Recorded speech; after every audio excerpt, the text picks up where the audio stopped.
Дэлхийд дахин болж сүүлийн явдлуудыг томилон өргөдөг NTV телевизийн гадаад мэдээний хөтөлбөр эхэлж байна. Өнөөдрийн гол мэдээ өдөр бүр хувьсан өөрчлөгдөж буй ойрхон дорнодын нөхцөл байдалтай холбоотой. Хэдийгээр Иран болон Америкийн нэгдсэн улс 4-р сарын 8-нд гал зогсоох хилцээ хийж зарим нэг халдлагыг тооцвол энэ хилцээ хүчинтэй байсаар байсан. Нөгөө талаар Израиль болон Ливаны хоорондох зөрчилдөөн энэ хооронд ерөөсөө намжаагүй юм а.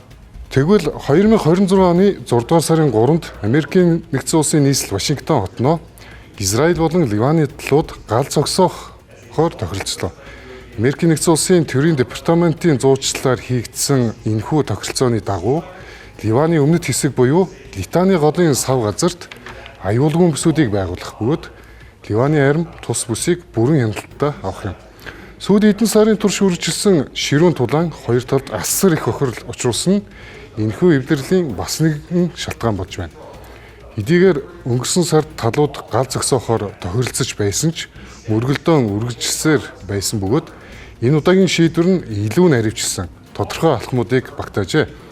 Мөн эх 6-р сарын 22-ны 7-нд талууд дахин хилцээрийн ширээнд сууж эцсийн энхийн гэрээг байгуулахыг зорж байна.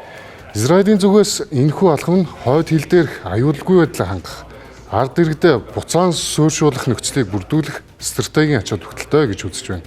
Нөгөө тэгвэр Ливаны хувьд улс орных нь дид бүтсэн сүрж хүмүүдгийн ноцтой хямралд нэрвэгдээд байгаа энэ үед амьсгаа авах боломж гарч байгаа юм а.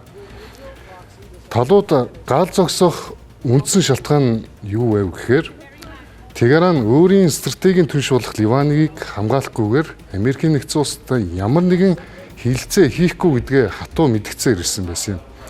Энэхүү гал зогсоох гэрээг хурцсах болсон бас нэг шалтгаан нь Америкийн нэгдсэн улс болон Иран улсууд Ормузын хоолойг нээх сонирхол дээр санал нийлж буйтай холбоотой.